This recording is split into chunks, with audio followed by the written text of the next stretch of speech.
আগে যেটা দেখা যাচ্ছিল যে শুধুমাত্র দুর্গাপূজাতেই মানুষের মাতামাতিটা ছিল, কিন্তু এখন শিলিগুড়িতে দেখতে পাচ্ছেন যে পূজার সংখ্যাটাও বাড়ছে আর মাতামাতিটাও ঠিক দুর্গাপূজার মতো। আমার তো এই পূজাটা একদম পাশে লাগো, আমার পিছনেই বাড়ি।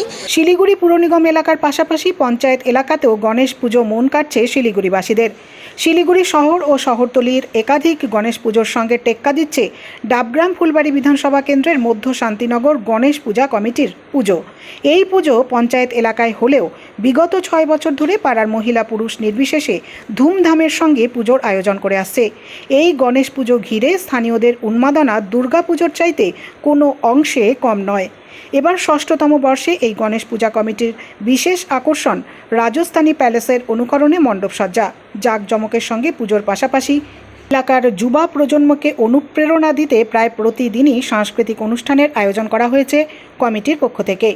প্রথম দিন থেকেই সন্ধ্যা আরতির পর সাংস্কৃতিক অনুষ্ঠানে ভিড় জমাচ্ছেন স্থানীয়দের পাশাপাশি শিলিগুড়ি শহর থেকে আসা দর্শনার্থীরা। সাংস্কৃতিক অনুষ্ঠানের সঙ্গে নানান সচেতনতামূলক কর্মকাণ্ড ও সামাজিক কাজ করার পরিকল্পনা রয়েছে কমিটির।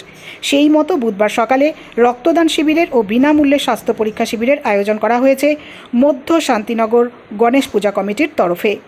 আগে যেটা দেখা যাচ্ছিল যে শুধুমাত্র দুর্গাপূজাতেই মানুষের মাতামাতিটা ছিল, কিন্তু এখন শিলিগুড়িতে দেখতে পাচ্ছেন যে পূজার সংখ্যাটাও বাড়ছে আর মাতামাতিটাও ঠিক দুর্গাপূজার মতো। আমার তো এই পূজাটা একদম পাশে লাগো, আমার পিছনেই বাড়ি।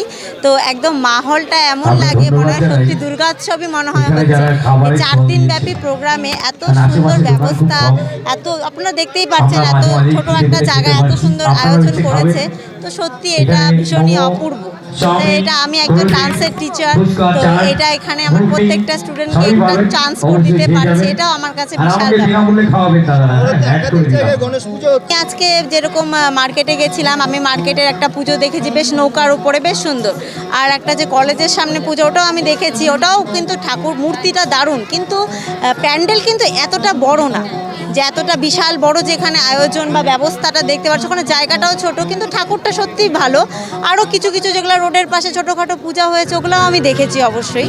তো এটা আমার সেরা লেগেছে। তো আমাদের এটা 6তম বছর। তো প্রতি বছরের ন্যায় এবারও আমরা গণেশ পূজায় আবদ্ধ হয়েছি।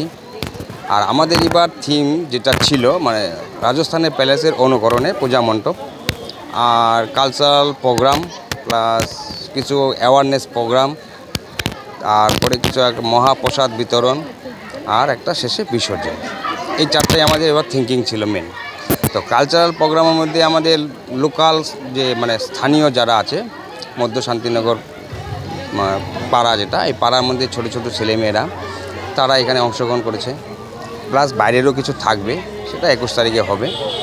আর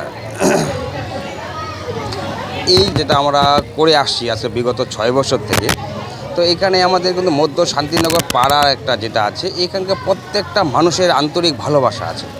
প্লাস আমাদের যতটা মেম্বার আছি আমরা এখানে মধ্য শান্তিনগর গণেশ পূজা কমিটির মেম্বার অক্লান্ত পরিশ্রম করে আমরা এই জায়গাটা একটা প্রতিষ্ঠিত করি। ভিড় করার জন্যই এত কিছু, আমরা বিগত 2 মাস ধরে যে পরিশ্রম করছি, সেই পরিশ্রমের ফল আমরা পাচ্ছি। এই যে দর্শনার্থী আসছে, সেইটা দেখে আমাদের খুব ভালো লাগছে। আমাদের গতকাল উদ্বোধন হয়েছিল, শুভ সূচনা হয়েছিল। আজকে আমাদের গণেশ চতুর্থী ছিল। পাড়ার যে ট্যালেন্ট, সেই ট্যালেন্টকে নিয়েই আমরা প্রোগ্রাম করি। আমরা কোনো স্টেজ ভাড়া করে আনি না, কোনো শিল্পীকে। আমরা চাই আমাদের এখান থেকে নতুন প্রতিভা উঠে আসুক।